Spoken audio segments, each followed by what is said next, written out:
Welcome to the book club where the size is just right, the books aren't too long, and you never need to host. That's our job. We bring best-selling and award-winning writers of every genre to Twin Cities metro area libraries to share their stories, discuss their work, and answer those burning questions you've always wanted to ask your favorite authors. This is a book club where we don't have to argue about what the author meant. They can tell us. The book club that doesn't require a clean house or wine and cheese. And in this book club, if you haven't read the book, it's all right. Although, we hope you'll be inspired to pick it up next time you're in the library. I'm your host, Slade Kemet, and you can consider the book club rewritten, because this is Club Book.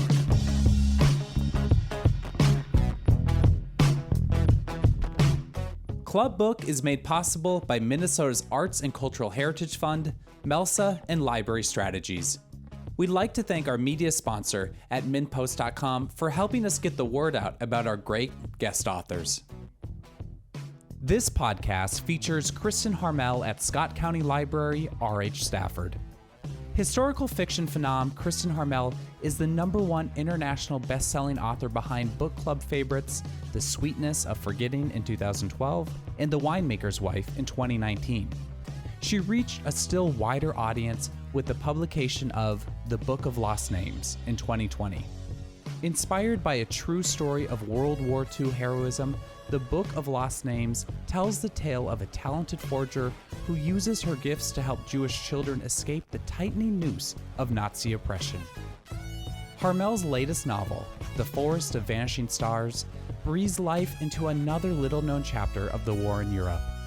During the Holocaust, hundreds of Jewish people escaped from ghettos and banded together in isolated forest settlements to survive both genocide and an unforgiving wilderness. In a rave review, Bookpage says, the best-selling author's research contributes richness and authenticity to this captivating tale. Kristin Harmel is also co-founder of Friends in Fiction, a popular weekly web show and podcast hosted by Harmel and fellow New York Times bestselling writers Mary Kay Andrews, Patti Callahan Henry, and Kristy Woodson Harvey. So thank you all so much for having me. I am so honored to be here. I'm going to talk a little bit with some prepared remarks, and then I'm going to open it up to questions, which is always my favorite part of these talks. I love answering your questions. I love the conversation we can get into, so please be thinking of anything you'd like to ask me. So the book I'm on the road talking about right now is The Sweetness of Forgetting, which is kind of a kick for me because this book actually came out 10 years ago. This is the 10th anniversary edition, which kind of boggles my mind, and it's really cool to see how different things are this time around.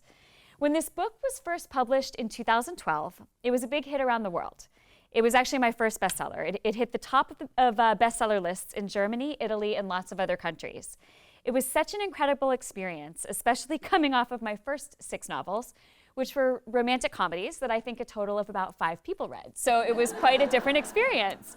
But regardless of how well it did around the world, when it came out here in the United States in 2012, it was kind of like crickets. So this is going to sound crazy considering how big the World War II genre is now.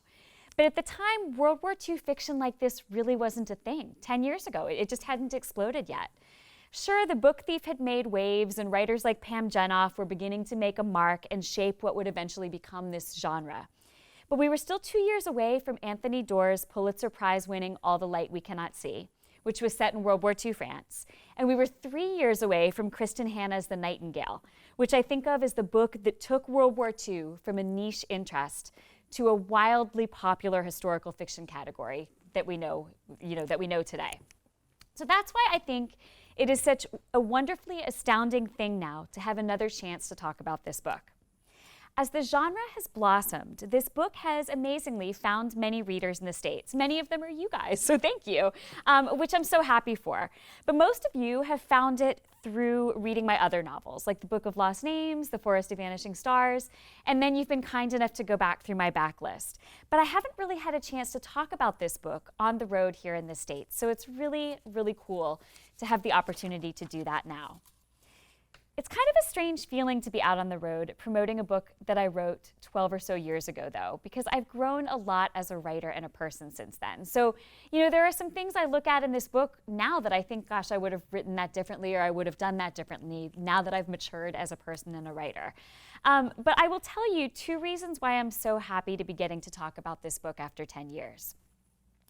The first is that I think the history at the heart of the novel is really important. And though it centers around events that happened 80 years ago, they're more relevant than ever now.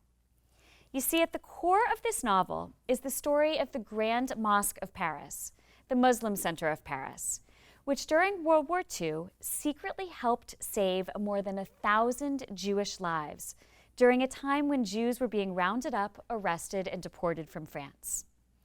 There were Christians and Jews involved in this rescue endeavor too, meaning that 80 years ago, in one of the darkest moments of our modern history, 3 religious groups who were often at odds were working together to save lives. I think that's a really important thing to recognize and learn from today. But the second and more personal reason why talking about this book means so much to me is that I wrote it while I was losing my own grandmother to Alzheimer's. The novel centers around a Cape Cod bakery owner named Hope, whose grandmother Rose now has dementia, and begins to say things that don't mesh with Hope's knowledge of her family history. Finally, in a rare moment of lucidity, Rose sends Hope on a mission to Paris with a cryptic list of names that she says belong to her family members. The story unfolds to the backdrop of Rose's awareness of the present slowly fading away. Though Rose is not exactly based on my grandmother, who was Catholic and spent World War II in Boston, not in France, the relationship between Hope and her grandmother, and the pain that Hope feels over losing her so very slowly, is very reflective of what I was going through with my own grandmother at the time. My grandma died in 2014, but there's very much a piece of her in this book, which is dedicated to her and my grandfather, who died in 2009. When I went back a few months ago to read over the pages for the first time in years, I found myself sobbing in places, in spots that had to do with the interaction between the 2 women. She's all over this book, and for the rest of my career, it'll hold a very special place in my heart because of that.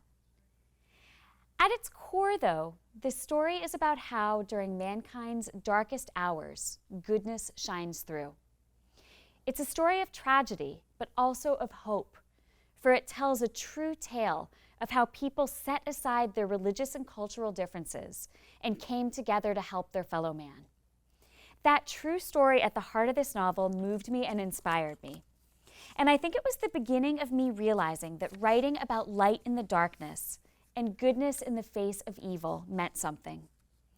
That center of the story, ordinary people finding a way to be extraordinary, and people helping each other even when they might have otherwise been at odds, began to become the core of what I do as a writer. And it's what I've been writing about for more than a decade now, since The Sweetness of Forgetting came out.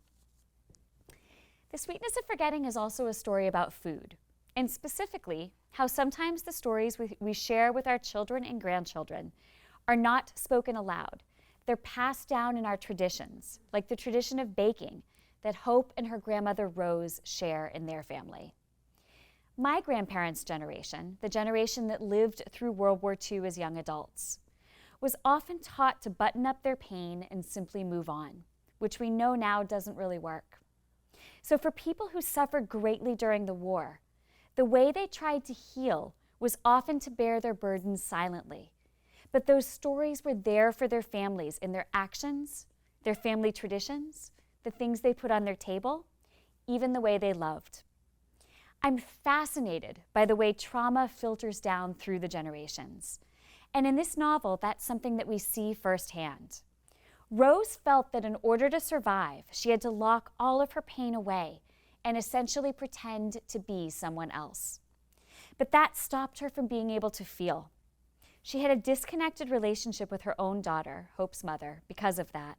And that, in turn, affected the way that Hope's mother raised Hope. Rose hadn't intended to have that impact on her child and grandchild. But when the way we deal with our grief, our guilt, and our pain is stunted, so too is the way we express love. And that changes everything. There are, by the way, recipes in the novel, and people often ask me where they came from.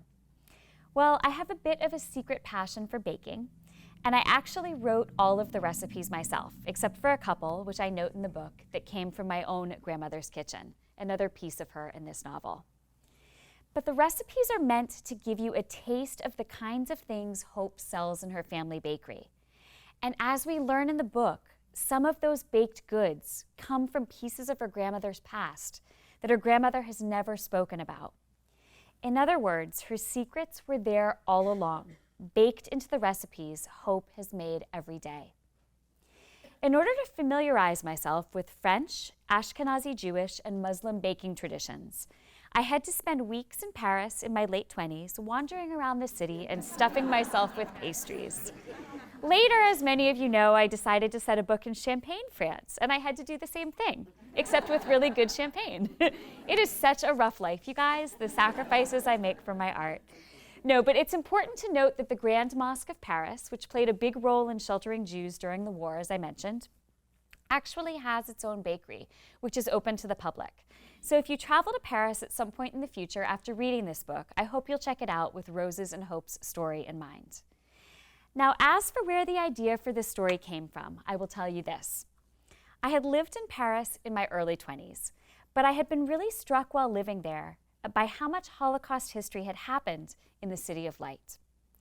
Later, I read the journal of a young French woman named Helene Baer, known as the French Anne Frank because of the way she recorded both her personal thoughts and the war itself in her diary. And I was moved profoundly to realize that she had spent a lot of time in my Paris neighborhood right near the Eiffel Tower. She had walked the streets I had walked. She had visited the places I had visited. We had the same interests, the same love for reading, the same worries about boys. She was essentially me in a different time period. And yet she wasn't me, for she was arrested on March 8, 1944, and deported to Auschwitz, where she died a month later, just 5 days before the camp was liberated. Knowing her story and feeling so connected to her life, which had taken place in the same spot mine had for a while, made me begin to think of things a bit differently. She was just 24 when she died, the same age I was when I sold my first novel, when my life as an adult was really just beginning. Being able to put that personal, familiar face on such a grand, almost unimaginable scale of loss changed something in me. And even though I began my career writing lighter things, mostly because it was what I thought I was supposed to be writing at that age, the idea of making personal all the terrible things that had taken place during World War II and the stories of hope found in those stories of darkness never really left me. Still, though, I didn't realize I would wind up writing about World War II one day. But then early in my career, I was working as a magazine writer, and I was assigned a story at People magazine about a man named Henry Landworth, whose life was an extraordinary one. And I think it set me firmly onto this path I find myself on now. So Henry was born in Belgium in 1927, and he and his twin sister Margot were just 13 when they were arrested and put into concentration camps. Both of his parents were murdered, but he and Margot survived. They were just 18 when the camps they were in were liberated, but they had spent 5 years of their childhood in concentration camps, and they had lost everything. Henry immigrated to the United States in 1950 with only $20 in his pocket, a 5th grade education, and almost no English language skills. But with grit and determination, after serving in the U.S. Army during the Korean War, he worked his way up the ranks of hotel management and wound up in Cocoa Beach, Florida at the dawn of the space program. His 2 best friends in life wound up being 2 great Americans, astronaut John Glenn and journalist Walter Cronkite, both of whom he had befriended when they came to live at the hotel he was managing. And later, the 3 went into business together and made millions in the hotel industry. In 1986, Henry used a large amount of his fortune to found the organization Give Kids the World, which works to this day with organizations such as Make-A-Wish to bring critically ill children and their families to Orlando's theme parks for memorable, medically safe dream vacations.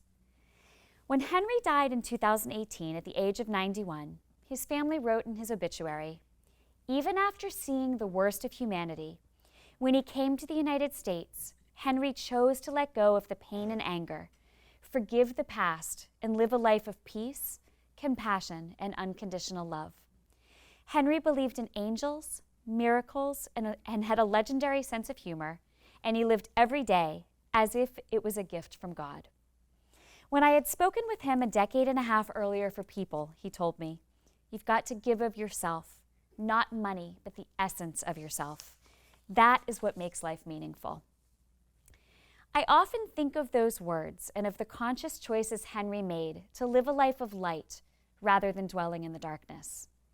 It's hard to imagine spending 5 years in a concentration camp and knowing that the Germans had killed your parents, yet emerging somehow with a decision to let go of pain and anger, as his family said, and a determination to be a light for others. But he did just that.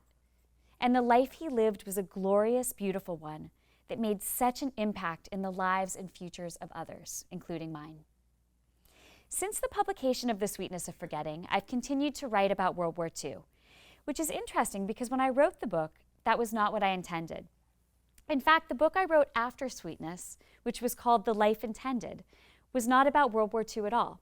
It was about second chances, adoption, and choosing our own happiness, set in the present day. But while I wrote that book, I kept feeling this tug back to the research. There were so many interesting things that I had unearthed while writing The Sweetness of Forgetting. And that research trail ultimately led me to write When We Meet Again, my 2016 novel, which is about German POWs in Florida during World War II.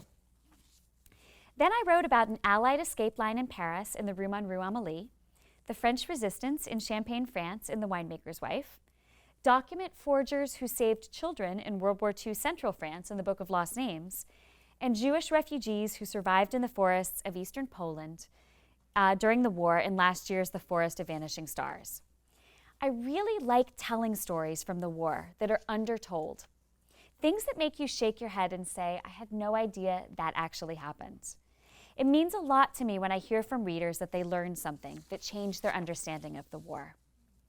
And now I've come full circle, returning to Paris and to a tale that involves mothers, daughters, and stars in The Paris Daughter, which will be out in June. So The Paris Daughter is the story of 2 mothers, 2 daughters, an Allied bomb that falls where it shouldn't in the suburbs of Paris, 2 families destroyed, and a storyline that picks up in 1960 New York, when a chance encounter brings the 2 mothers together once again, as they hurtle toward a startling conclusion to a mystery that started on a sunny April day in 1943, when a bookstore in the path of an errant bomb was reduced to rubble. It's a story about motherhood, sacrifice, the way that tragedy transforms us, and making impossible choices in the face of war, peril, and paralyzing grief. Incidentally, I was editing the first draft of that book when the war in Ukraine began in February, and I was reminded really jarringly of how timely novels like this are, even though they take place 80 years ago. War is still destroying families all these years later, and that's one of the reasons why I think books like this still matter and still resonate. They remind us of the human cost of conflict. It's not just about borders and sovereignty and power.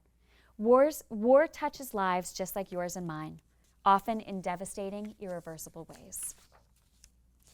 In each of our daily lives, we'll be asked questions that test us and that give us opportunities to bring sparks of light into the world in both big ways and small.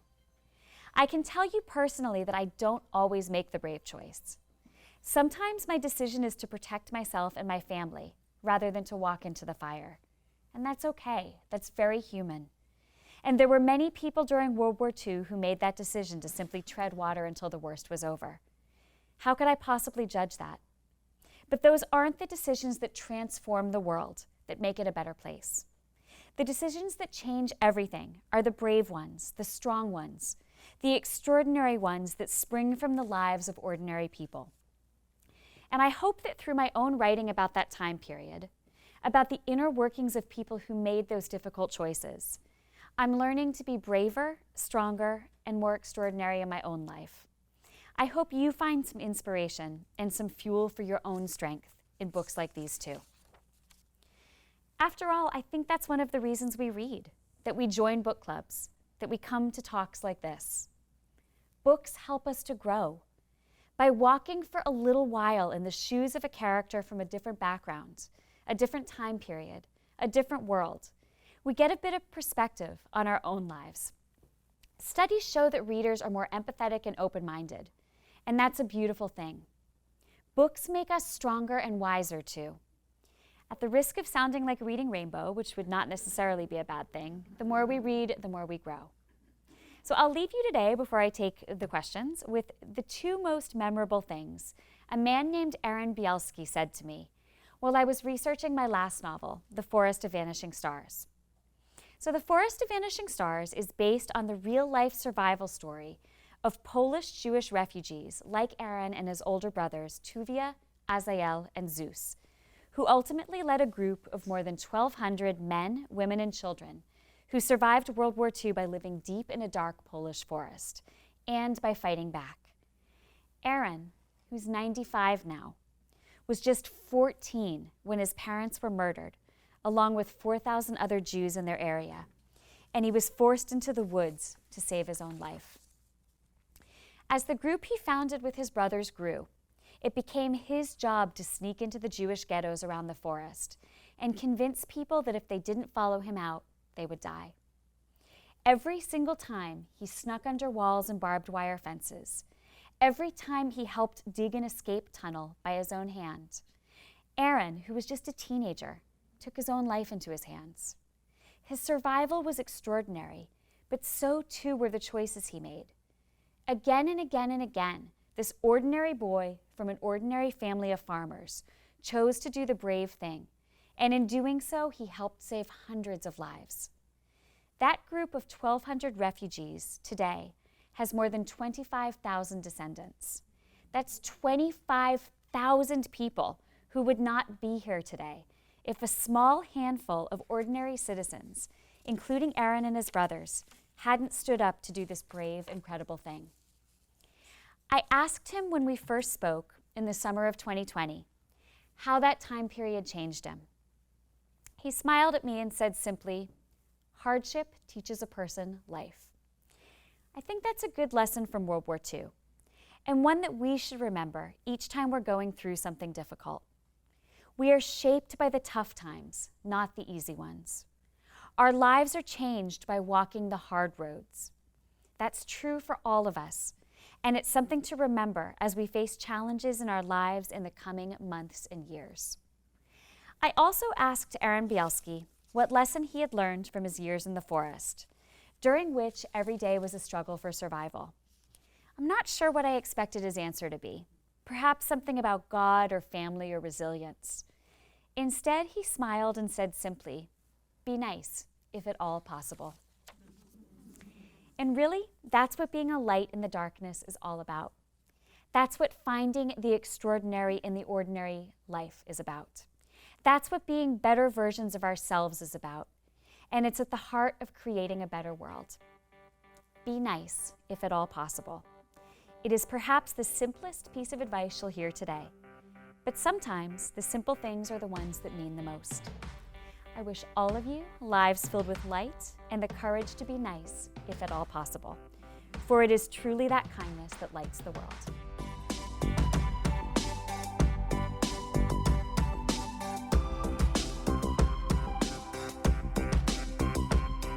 With that, we have reached the part of our podcast where we turn to our club book audience for questions and comments for Kristin Harmel and her work. In this book club, we like to encourage members and authors to connect and engage and help bridge the gap between the page you read and the process it took to write it. Our first question of the night comes from an audience member wondering if Harmel has any more stops in the Midwest. This is my only stop in the Midwest right now. So again, I need to come back and do a whole sweep of the Midwest, don't I? I am so grateful I'm here. It's, I live in Orlando, and we just went through, certainly not as badly as Southwest Florida, but Hurricane Ian was still a Category 1 when it hit us. And it sat and dumped about 1.5 feet of rain. We had a lot of damage. Our cable's still out. Our internet's still out. Very minimal compared to what happened on the Southwest coast. But it was nice to get away from kind of the stress of, everything's taken care of, but it's a little stressful there. So it's very nice to be here and be welcomed into your community and see your beautiful fall leaves, which we don't really get in Orlando. So thank you for having me. And thank you so much for so many of you coming out tonight. This is wonderful. As an author, there's just always this concern when you go to a place you've never been before, like, what if I walk in and there's nobody there? So the relief I feel seeing all of you and the gratitude is just immense. So thank you so much. I really appreciate it. I actually did text the other Friends in Fiction ladies and say, we all have to go here together. So already taken care of. This audience member asks if Harmel is working on another book. Yes, but I try not to work too heavily more than a book ahead. Because the thing that happens is, okay, so when you're writing a novel, you're excited at the beginning because you're just getting into it, you're getting to know the characters, and then at about, I would say the 30 or 40% mark, you start thinking, and I always outline, so I always know where I'm going, I have a very good sense of where the book is going to end up. But it happens with every single book, and every author I talk to says the same thing. You get into the middle of the book, and you start thinking to yourself, this book is terrible. No one's gonna read this book. The jig is up. No one's gonna, how did anyone ever believe I could write a novel? And so that is the time when it's most dangerous to be thinking about the next book, because you begin to convince yourself, this book is terrible. I should just go on to the next idea. That has happened to me with every single book. It does not necessarily mean the book is terrible. Sometimes maybe it does, but for the most part, I think it just means you have to muddle through and not be distracted by the shiny object kind of dancing off in the distance saying, come to me. Yes, so right now I'm completely finished with The Paris Daughter, which comes out in June. And I do know what the next book is going to be about, but I don't know what the book after that is going to be about, and I'm not going to think about it too heavily until I get to that point, because I can't be distracted from this next one. This question is about Kristin Harmel's research process. Does she conduct a lot of interviews to guide her writing? I have, and honestly, that is one of the greatest gifts of being in this position, because it's not just something I write about, it's something I feel really passionate about and interested in. So to have those opportunities, and it's one of those things I really enjoyed about being a journalist too. So I always knew I wanted to write novels, but I started my career as a journalist. And one of the extraordinary things about being a journalist is you can sit down with people and like strangers and pick their brains, because that's what you're supposed to do. You can ask questions you would never ask a stranger. And I like that about this research too, but you asked how I find the sources. It varies from book to book. Some books are more heavily based in just things I've read, things I've been able to find in research, videos I've been able to watch, interviews with survivors I've been able to see. And I think more and more as we move into the future, those are the kind of things I'm going to have to rely on, because I think we're losing the very last generation of people who were old enough during the war to remember, what was happening. So we're moving in that direction, which is really sad. But as far as talking to firsthand sources, it has happened all different ways. And I will tell you that the longer I've been doing this, the fact that I've been writing about World War II for about 12 years now has opened a lot of doors, because not only am I able to call organizations I've worked with before, and that they're organizations that now I've developed relationships with them. So it's easier to call and say, this is what I'm looking for. Do you have anyone who I might be able to talk to? That's how I found Aaron Bielski. I called the Holocaust Education and Memorial Center of Florida, which is in Maitland, which is kind of near Orlando. And I said, this is someone I'm looking to get in touch with. I've read that he lives in Florida, which I did not know when I started researching the Forest of Vanishing Stars. That was quite a coincidence. And I said, do you know anybody in that area that might know him? And she was like, oh yeah, he's come to speak with us before. Let me see if I can get you in touch. And so, people in that world are just really happy to help, because I think it's all about sharing the stories. But other stories come to me, which is so cool too. So the Book of Last Names is about document forgers during World War II, but it's also about hidden children. So children who have had their identities changed and who flee with those changed identities. Well, I had someone email me while I was writing The Paris Daughter to say, I just finished reading the Book of Lost Names. I was a hidden child in France. How did you know all these things? You basically told a story that felt very familiar to me. This felt right. And so I set up a time to talk with him, and we got on the phone, and I was in the middle of writing scenes in The Paris Daughter about how it felt to be bombed during the war, to be civilians and have that air raid siren go off, and you had to grab your gas mask and dash to the cellar and hope for the best. And it just happened that he mentioned during the conversation, oh yeah, we were always in the middle of bombing raids, and you had to grab your gas mask and run to the cellar. And I was like, really? Can we talk about that? I mean, so there are these wonderful things that happen that kind of line up perfectly. And I think the more immersed I get in the research, the more it all kind of feeds itself. This audience member asks if Harmel ever struggles with deciding from which point of view to tell a story.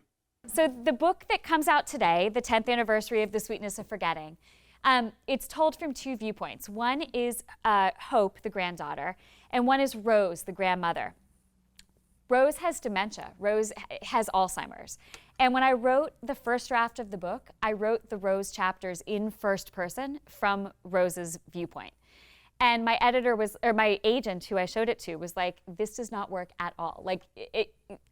I mean, I was trying too hard to climb inside the brain of somebody with dementia, but then the writing was repetitive and circular, and even though it might have been sort of true to somebody with dementia, it was not a pleasant reading experience. You know what I mean? So that was probably my biggest false start.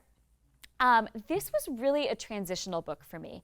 My first 6 novels were chick lit. They were romantic comedies. I started writing my first book I sold in 2004. It came out in 2006. And it was during the time that chick lit was at its height. You know, The Devil Wears Prada, The Nanny Diaries, Sex and the City, all that kind of stuff. And most of those books were first person. So I started off writing first person, trying to be funny. I'm not very funny.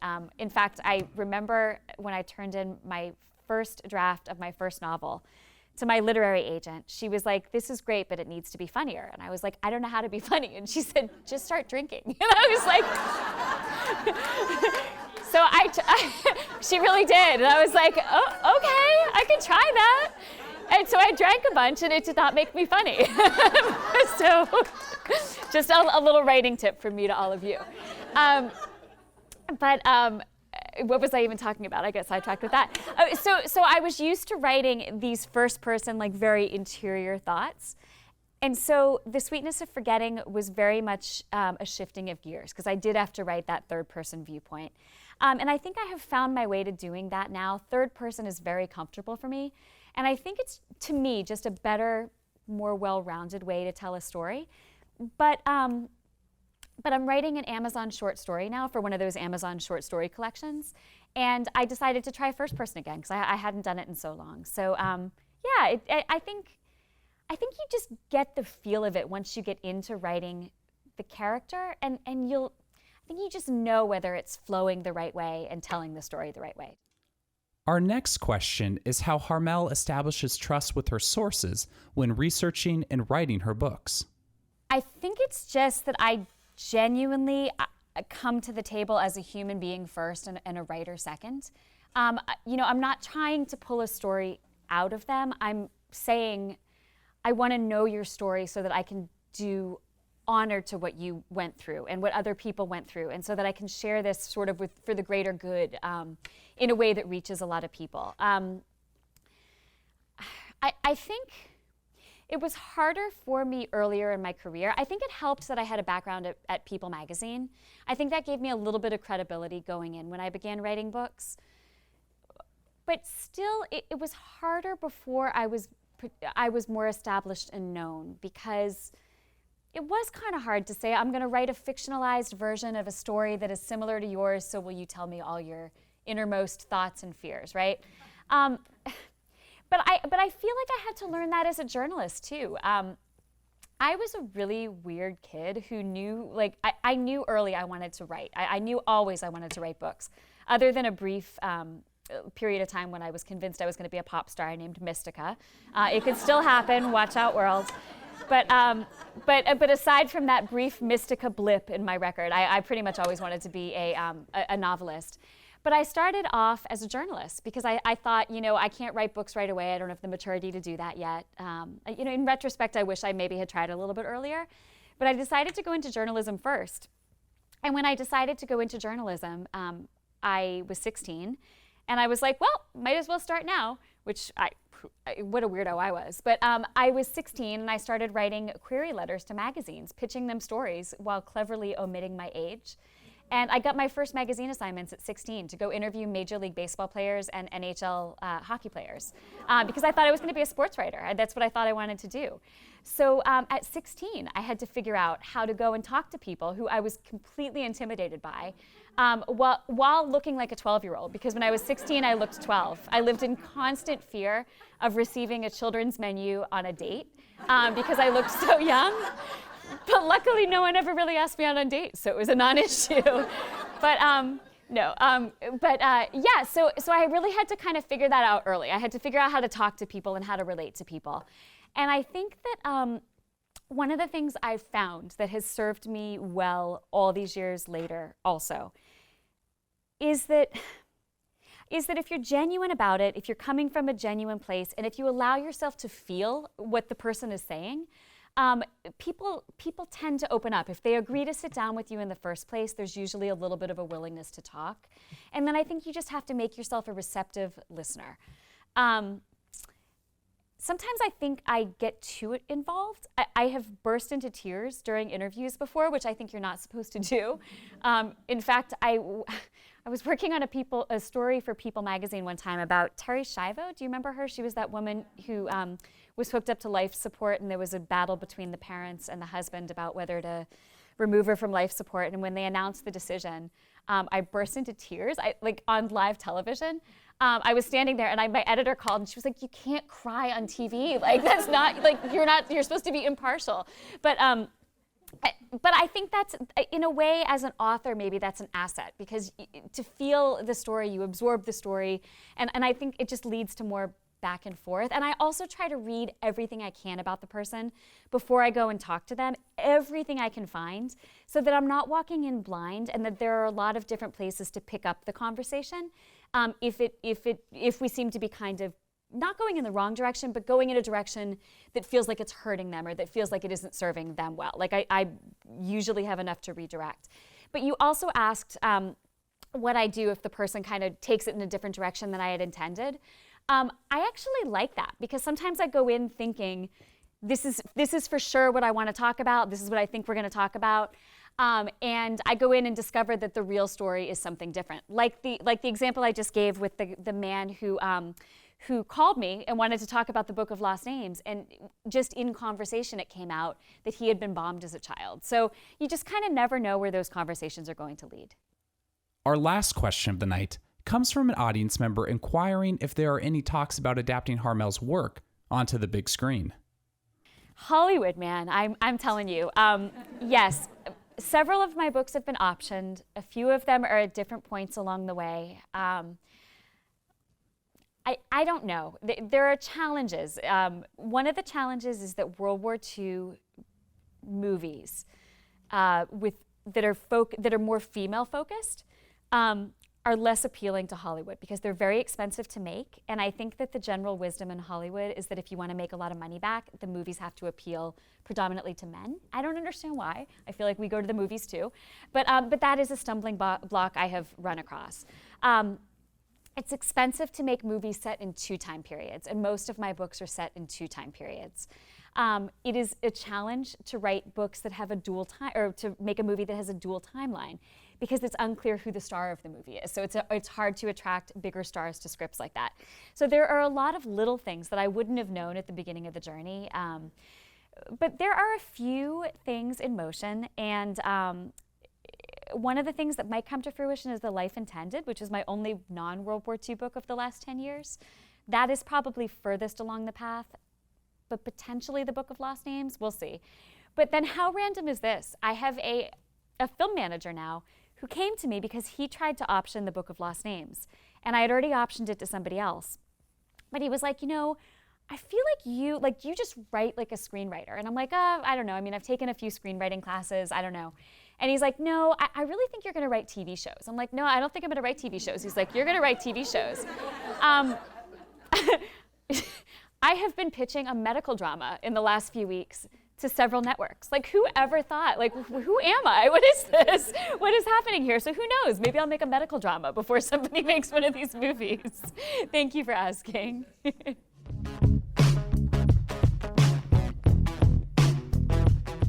That wraps up our Scott County Library event with Kristin Harmel.